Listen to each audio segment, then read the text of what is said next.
இந்த பையன் வந்து பார்த்தீங்கன்னா ஒரு கம்பெனிக்கு வேலைக்கு போயிட்டு இருக்கா. அப்படியே மாதம் 40,000 சம்பாதிக்கிறா. அப்படியே அவங்க அம்மா அப்பா வந்து இறந்துடுறாங்க. இந்த பையனை வளர்க்குறது தாத்தா பாட்டி தான் வளர்த்துறாங்க. இந்த பையன் ஒர்க்கு போகும்போது வரும்போதும் அவங்க சொந்தக்கார பொண்ணு ஒரு +2 போயிட்டு இருக்கிற பொண்ணை பார்த்து சைட் அடிக்கிற அப்படி காதல் பண்ணுறாங்க. அந்த சொல்லி 2 பேருமே விரும்புகிறாங்க. +2 முடிக்கிற ஸ்டேஜ். அப்போ அந்த பொண்ணுடைய இந்த விஷயங்கள் எல்லாமே அந்த பொண்ணோட அப்பாவுக்கு தெரியுது. பையனை பற்றி டீட்டெயில் விசாரிக்கிறாரு. பையனுக்கு வந்து பேக்ரவுண்டு சொத்து எல்லாமே இல்லாதனால பொண்ணு 12வது முடிச்சதையுமே நிப்பாட்டிடுறாங்க. ஒரு வருஷம் அப்படியே நிப்பாட்டிட்டு இருந்து 18 வயசு ஆனதையுமே தங்களுடைய உறவினர் பையன் சொத்து அதிகமாக இருக்கிற பையனாக பார்த்து, பிள்ளைய விட 10 வயது அதிகமான பையனாக பார்த்து திருமணம் செய்து வச்சிடுறாங்க. அந்த பையனுமே ஃபஸ்ட்டு பெண்ணு நிறைய கிடைக்காம இருந்தது. இவங்களும் நிறைய பக்கம் ஜாதகம் கொடுத்து எல்லாம் பார்த்துருக்காங்க. ஆனால் கிடைக்காதனால இந்த பொண்ணுக்கு 10 வயசு கம்மியாக இருந்தாலும் பரவாயில்ல, பொண்ணே கொடுக்குறோம். பொண்ணு வீட்டுக்காரரே சம்மதிக்கும் போது நம்மளுக்கு ஏன் வேண்டான்னு சொல்லணுன்ட்டு இவனும் கட்டிக்கிறான். ஆனால் இவனுக்கு எல்லாமே தெரியும். ஏன்னா அந்த பொண்ணு முதலே லவ் பண்ணி இருந்திருக்குது. பக்கத்தால் ஊர் தானே, எல்லா டீட்டெயிலும் தெரிஞ்சிருக்கு. அவன் வந்து பெண்ணே கிடைக்காதனால சரின்னு சொல்லிட்டு எல்லாம் அப்பா சம்மதம் தெரிவித்து திருமணம் பண்ணி வச்சுறாங்க. ஆனால் அந்த பெண்ணுடைய அப்பா செஞ்சது அதுதான் மிகப்பெரிய தவறு. இந்த பையனும் திருமணம் பண்ணிட்டு வந்துடுறாங்க. சில காலங்கள் போகுது. அந்த பெண்ணு கன்சீவ் ஆகுறாங்க. கன்சீவ் ஆனதுக்கு அப்புறம் தான் வந்து பார்த்திங்கன்னா இவனுடைய முழு உருவமே தெரிய ஆரம்பிக்குது. அப்பப்போ வாரத்தில் 1 நாள் 2 நாள் வந்து சரக்கு அடிக்க ஆரம்பிக்கிறான். சரக்கு அடிச்சுட்டு வந்து புள்ள கூட லைட்டாக சண்டை போடுவான். அப்புறம் நார்மல் ஆகிக்கும். காலையில் எழுந்திரிச்சு இவனே கேட்பான், நானும் சண்டை போட்டேனா, நான்லாம் அப்படி இல்லை அப்படின்னு சொல்லிட்டு நல்லா அன்பாக இது பண்ணுவான். அதுக்கப்புறம் இப்படியே போயிட்டுருக்கேன். ஒவ்வொரு டைம் செக்கப் வரும்போது இதெல்லாமே நார்மலாக அந்த குழந்தை டெலிவரி ஆகிற வரைக்கும் இவன் சரக்கு அடிக்கிறது எல்லாமே தெரிஞ்சிருந்தாலும் அந்த பெண்ணு வெளியே சொல்லலை. ஏன்னா அம்மா அப்பா கிட்ட சொல்லி இது ஆகக்கூடாதுன்னு சொல்லிட்டு அந்த விஷயங்கள் எல்லாத்தையுமே பாதுகாத்துட்டு வந்திருக்காங்க. இவனும் அதைய நல்லா யூஸ் பண்ண ஆரம்பிச்சிட்டான். அந்த குழந்தை பிறந்து 2 வாரம் வந்ததுக்கு அப்புறம் தான் ஃபுல்லாகவே இவன் ட்ரிங்க் அடிக்கிறது, அந்த பெண் மேலே சந்தேகப்படுறது. ஏன்னா பிறந்த குழந்தை வந்து பார்த்தீங்கன்னா பையன், இவனுக்கு வாரிசு வந்துருச்சு.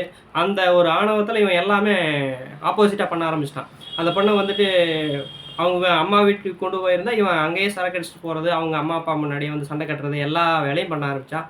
அவங்களும் சரி மருமகனாக போயிட்டு அவனு என்ன பண்ண முடியும்னு சொல்லிட்டு அவங்க அந்த டீட்டெயில் போயிட்டு இருக்கும்போது திருப்பி பொண்ணை வந்து இவங்க வீட்டுக்கு கூட்டிகிட்டு வந்துடுறாங்க.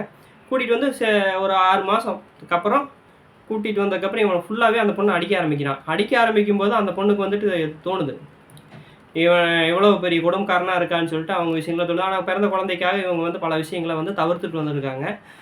அந்த குழந்தைய எப்படி வளர்க்கலாங்கிறதுனால அமைதியாக போயிட்டே இருந்திருக்காங்க. அதே அவனும் வந்து பார்த்திங்கன்னா ப்ளஸ்ஸாக யூஸ் பண்ணி ஆரம்பித்து அடிக்கிறது, திட்டுறது, இப்படி அந்த முன்னாள் காதலை சொல்லி ரெகுலராக அடிக்க ஆரம்பிச்சிட்டான். அந்த பெண் ஒரு 2 வருடங்களுக்கு மேலே அதையும் தாங்கியெல்லாம் பொறுமையாக இருந்து பார்த்துருக்காங்க. அவனால் முடியல. அதுக்கப்புறம் இந்த சுச்சுவேஷனில் அந்த பெண் அவனோட சண்டை போட்டு குழந்தையை கூட்டிகிட்டு இவங்க அம்மா அப்பா வீட்டுக்கு வந்துடுறாங்க. இங்கே வந்து சில காலங்கள் இருக்கிறாங்க. உறவினர்லாம் கூப்பிட்டு பைசல் பேசி பார்க்குறாங்க. அப்போ அவனெல்லாம் வந்து அதுக்கு மாட்டேங்கிறான். அவன் டைவர்ஸ் பண்ணுற அளவுக்கு அடுத்த கட்டத்துக்கு போயிட்டான்.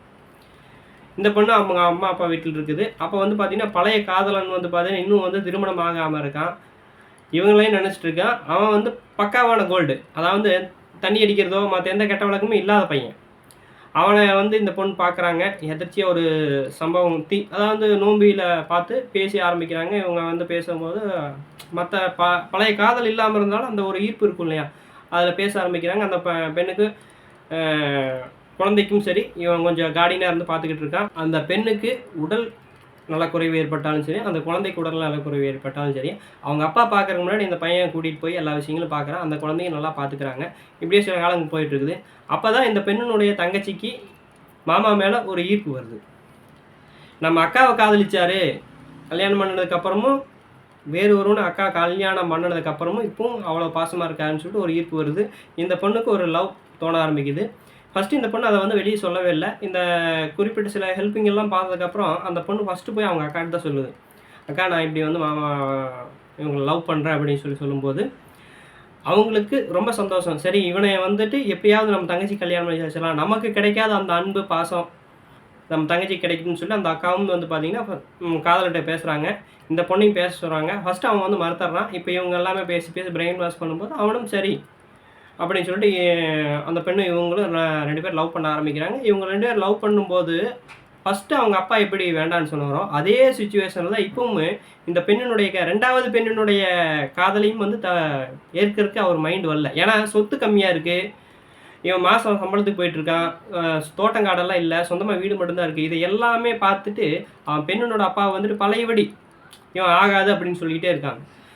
இந்த பெண் எடுத்த ஒரு துணிச்சலான முடிவு என்னன்னா, அக்கா அவட்ட கேட்டுட்டு, "அக்கா நான் அவன நம்பி போறேன். என்னை நல்லா பார்த்துக்குவான்னு எனக்கு நம்பிக்கை இருக்குது." அப்படின்னு சொல்லிட்டு இந்த பொண்ணு வந்து பார்த்தீங்கன்னா, அவங்க அக்காவினுடைய அனுமதியோட ஓடி போய் வீட்ட விட்டு ஓடி போய் திருமணம் பண்ணிக்கிறாங்க. திருமணம் பண்ணிட்டு வந்ததுக்கு அப்புறம், பழையபடி இவங்க வந்து அப்பா வந்து ஏத்துக்கல, சண்டை கட்டுறாங்க, ஊருக்குள்ளேயெல்லாம் பெரிய பிரச்சனையாகுது. அந்த பிரச்சனைகள் எல்லாம் தாண்டி அவங்க 2 பேரும் தனி குடித்தனம் போய் நல்லா சிறப்பா வாழ்ந்துட்டு இருக்கிறாங்க. அவங்களுக்கு 2 குழந்தை பிறந்துருது. இப்போ அந்த பையன் வந்து பார்த்தீங்கன்னா, ரொம்ப நல்லா பார்த்துட்டு இருக்கான். இப்ப அந்த மூத்த பொண்ணுக்கு இப்படி நம்ம பண்ணி வச்ச கல்யாணம் இவ்வளோ இதா போச்சுன்னு சொல்லிட்டு அவங்க அப்பா நெனச்சு வருந்திட்டு இருக்கிறாரு. இப்ப வந்து 2வது பொண்ணையும் சேர்த்துக்கிட்டாங்க. எல்லாம் ஒரே இதுல வாழ்ந்துட்டு இருக்கிறாங்க. போக்குவரத்து எல்லாமே இருக்கு. இப்ப அவர் யோசிக்கிறாரு. 2வது பெண்ணையும் இப்படி நம்ம வலுக்கட்டாயப்படுத்தி வேறு யாராவதுக்கு திருமணம் பண்ணி வச்சிருந்து, நாளைக்கு அவனும் இந்த மாரி பண்ணியிருந்தான்னா, 2வது பெண்ணினுடைய வாழ்க்கையும் கேள்விக்குறியாயிருக்குமே! அப்படின்னு அவரு வந்து ரொம்ப ஃபீல் பண்ண ஆரம்பிக்கிறாரு. இப்ப தான் அவருக்கு உணர்ந்திருக்குது. மூத்த பொண்ணு வீட்ல இருக்கு. 2வது பொண்ணுக்கு இவரே அதே மாரி ஏதோ ஒரு சம்பவத்த பண்ணியிருந்தாருன்னா, 2வது பொண்ணும் வீட்ல தான் இருந்திருக்கும். இந்த மாரி தான் நெறைய பேரண்ட்ஸ் வந்து அவங்க செய்யற தவறுகள சுட்டிக்காட்டினாலும் புரிஞ்சுக்க மாட்டாங்க. மீண்டும் வேறு பதிவில் அடுத்த ஒரு குடும்ப கதையில் உங்களை சந்திக்கிறேன். நன்றி, வணக்கம்.